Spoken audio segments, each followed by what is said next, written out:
in just a moment today's video. But first, a 30-second announcement. What if the secret to living your best life is realizing that you're not fighting the world, you're fighting yourself? We are inviting you to get deep with our free 7-day self-love challenge, compliments of our intuitive arts and self-growth school, Zen-Ed Academy, where we feature a huge catalog of courses and certifications to help you constantly improve yourself in your self-growth and as an intuitive arts professional. Click the link to find out more and get started today. And now, on to today's video. I want to talk today about waiting for someday, procrastination, putting off what you want to do. And then I want to tell you a little bit about how I keep my crazy life organized, because if some of you know me, I run about 3 or 4 businesses. I'm an entrepreneur. I have my main business, Zen-Ed Academies and Rose Garden, and then I've got some other side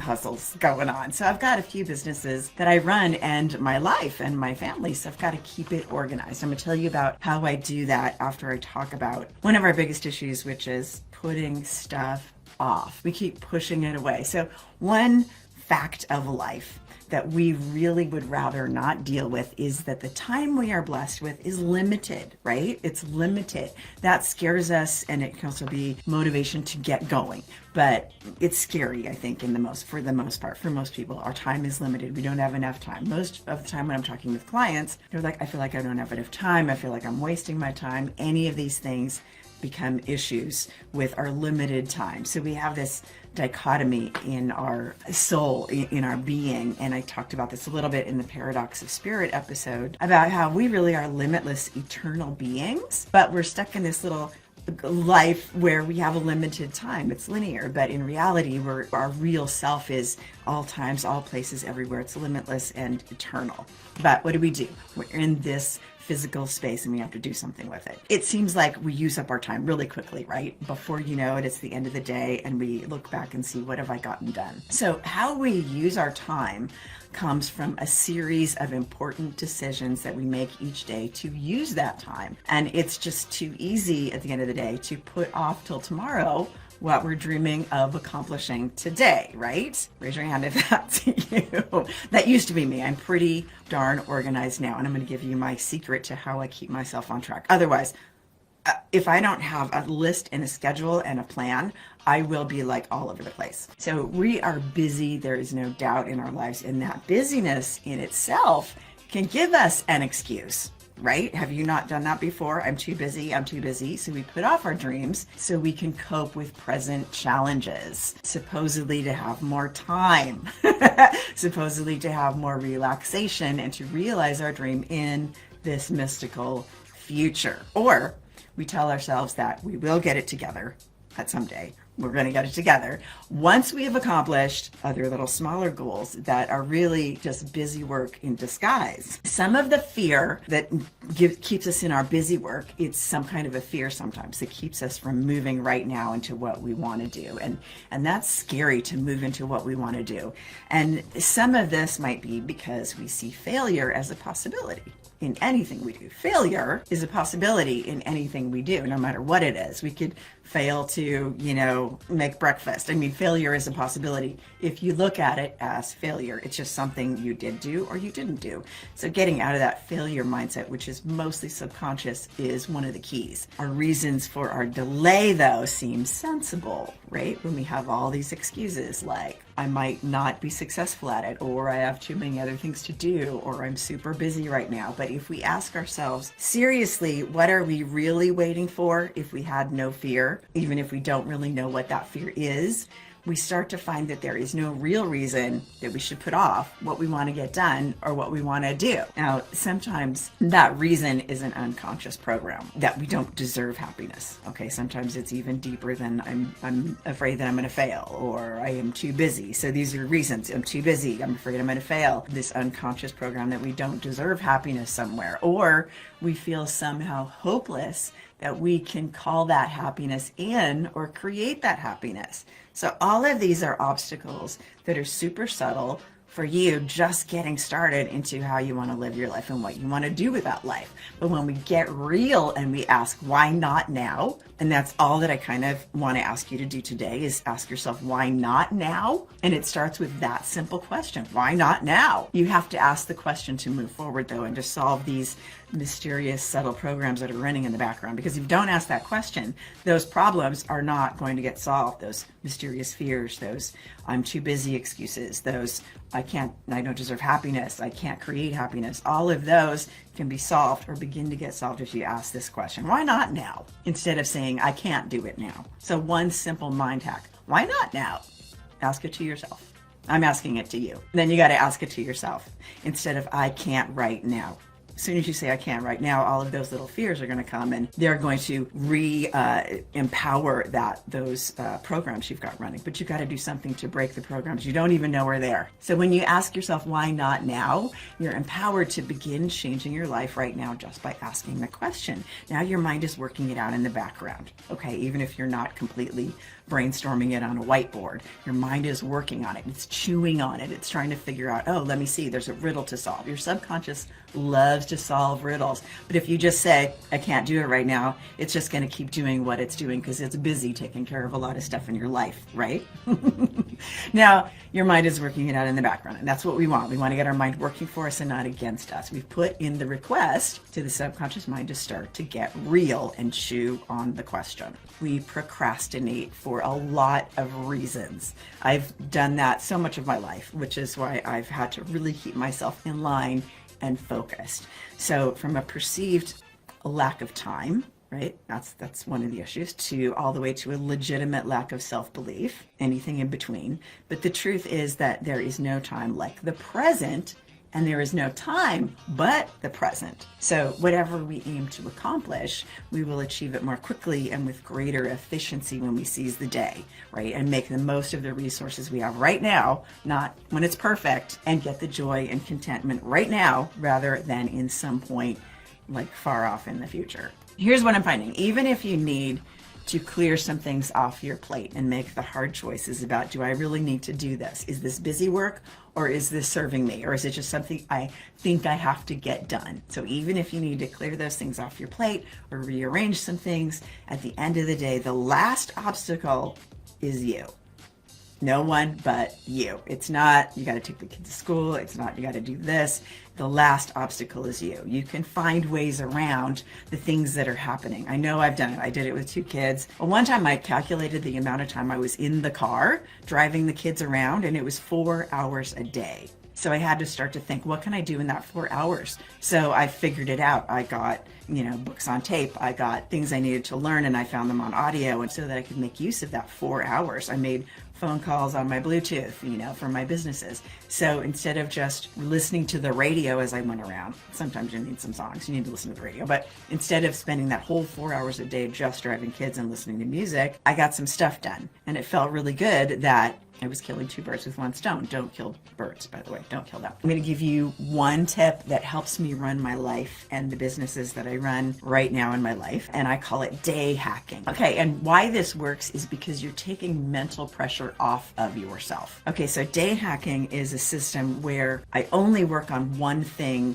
during the day. Now, this is a myth that you tell yourself. It's a lie, but it works because in reality, you're working on a lot of stuff in the day. Like, let me give you an example. I have my music business that I work with, that I do production for people. When I'm working on that, that's my main project. And I have one major project for that I'm working on. Let's say I have to work on my website. I'm only doing that this day. It's my big project, number 1 on my focus board, only on that. Okay, there's some other things I have to get done during the day for my other businesses, but it's less stress because I've committed this day to this project. So when I have a video rendering for my music business or something else is going on, I can go, oh, let me get those couple details done. Instead of making a list where everything is equally important, I make one thing the most important thing. my one big rock in the dish. And then all the little other things are like little pebbles that when I get those done, I feel more accomplished because I'm not thinking I have all these things to get done, but I have these other little things that I might as well get that done while I'm waiting for this to render. So instead of being stressful, like I have all these, I've got to do something on all my businesses today, those kind of extra things just kind of get done, and then I feel super accomplished. Instead of it being stressful, it becomes like, yes, I got it in. And then the next day I have a big project for, let's say, Zen Rose Garden. And I realize I've already done 3 of those little stupid annoying tasks I had to do the day before. And I'm like, oh good, I have more energy to focus on my big project. My big project for the day might be editing the aura class for the week, in the school. And then it's done, and I realize I have so much more time in my day and a lot less stress. I'm going to give you some details on exactly what my day looks like. Chelsea says, finding it easier to not procrastinate the older the kids are getting. They need me less and I can let go more. Yes, that's a huge thing when you have little kids, because you can't just ignore your kids when they need you. So that, I think, teaches you more about organizing your time than anything. Any Franklin day planner. Have some kids and, organize your day around that. And that's like, you've got a master's degree in organizing. Props to all the moms out there. But here's how I do it, because all my kids moved out and I'm the empty nester, which means, because I'm type A, I fill my schedule with all sorts of things anyway. Here's what my day looks like in my day planner. What I do is I insert some non-negotiables into my day, the things that fill my soul. So I start off my morning, a focus board, and it's a whiteboard that I can easily erase and adapt through the day. So if it gets too messy and I start writing notes on it and I brain dump on it and it gets really confusing, I will, before lunch, erase it and redraw it and put one thing on it and maybe 3 things at the most underneath it that are smaller, just so I don't get overwhelmed, so I can stay focused on my one major task of the day. So in the morning, I get up with David, we have coffee, I go into the office and I schedule my board, I wipe it off, I write down my little things that I'm gonna do in the day and my one big thing, and I put in my non-negotiables. Yoga, right after coffee and schedule. I do my yoga. It may take me a half an hour, it may be 15 minutes. Sometimes it's not a full practice. I just do my standing postures or my seated postures. I make sure that I do a little 10-minute meditation, which is basically me laying in Shavasana and thinking about my day and doing some breathing. I make sure that I do that so that I am centered before I get started. And then I go in and I start launching into my projects. I start with my one big project and I start working on it. Sometimes there's 1 or 2 major housekeeping things I have to do, but those housekeeping things I usually get done, in the morning after coffee when I'm doing my schedule. I try to take care of those little housekeeping things, like send an email, touch base with somebody about a class, do those little things first. And then I launch right after yoga, I launch into my major project of the day. And boom, I am committed to that. Nobody talked to me for a couple hours. I knock that out. If I am super focused on that, I leave myself a couple of hours for that, 2-3 hours maybe, and I knock it out. No disturbances. I don't have these little things haunting me that I need to get to. If I get done a little bit before lunch, I'll sneak in a couple little minor tasks, and then I go have lunch. I unplug completely with David. We watch some episode of something on TV, and after lunch, I go do a 10-minute weight workout in my living room. I don't go to the gym. And then I take a 10-minute nap. I take a 10-minute nap. I have a little neck pillow that sort of relaxes your neck and a little back pillow. And I lay on my yoga mat and I set my timer for actually 15 minutes to be on that neck releaser. It's actually like a therapeutic thing I got from my chiropractor that loosens up your neck, and I just let my whole body relax for 10 minutes. Usually I fall asleep and then my alarm goes off and I feel good. I make myself a cup of chai tea, golden milk.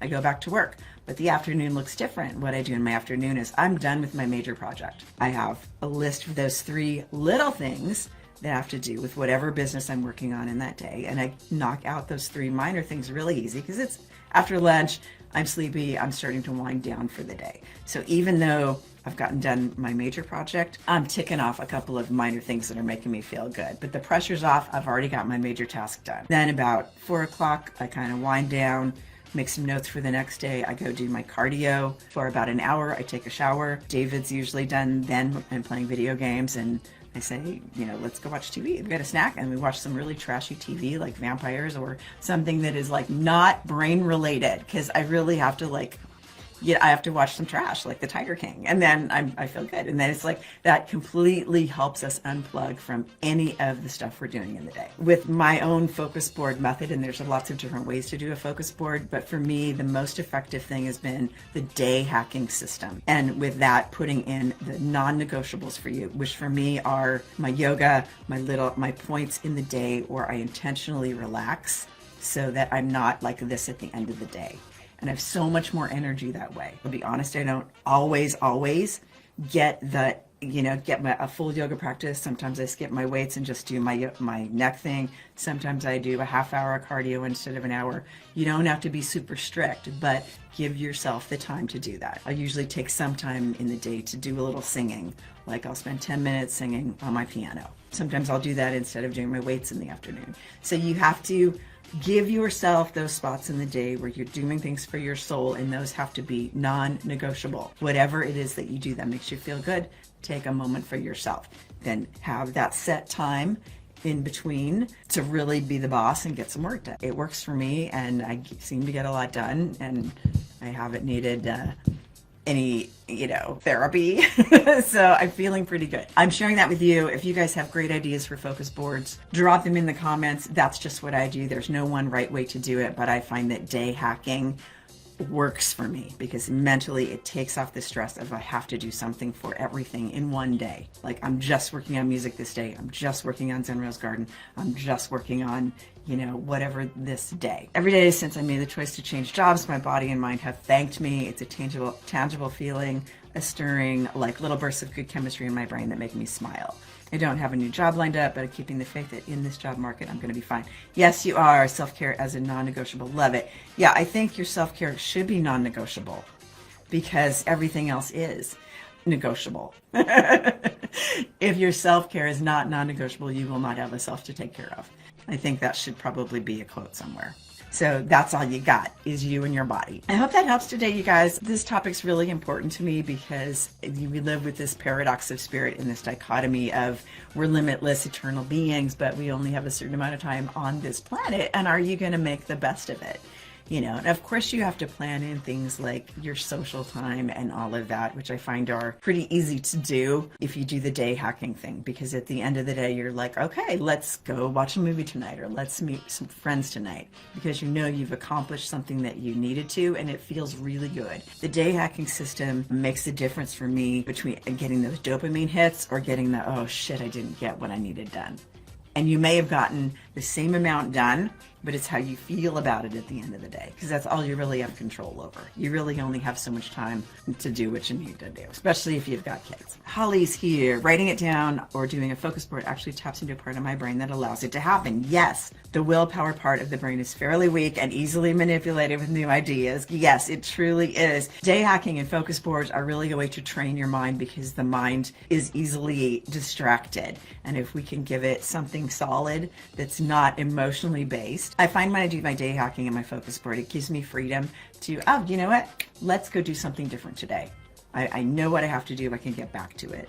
Tammy says I need to start doing more self-care. Don't do enough of it. I think I don't do enough self-care. I don't think we ever can do enough self-care. We have to make sure we do the right amount. Sometimes it's more, sometimes it's less. Continue leaving your comments for me through the day because your tips do help. And I know this is a huge thing that all of us struggle with. I'm continuing to revise my system and do what I need to do. That is all for today. Get yourselves organized, dream a little bit, do a vision board, do a focus board, and make some goals, make some plans. I love you guys. Just a reminder to take a moment and smash that subscribe button. And don't forget to sign up for our free 7-day self-love challenge. Compliments of Zen Ed Academy, where it has never been easier than right now to get comprehensive PhD-backed education to improve your life and to get professionally certified in your intuitive arts career. Mediumship, tarot, self-growth. Thanks for watching, and we will see you in the next video.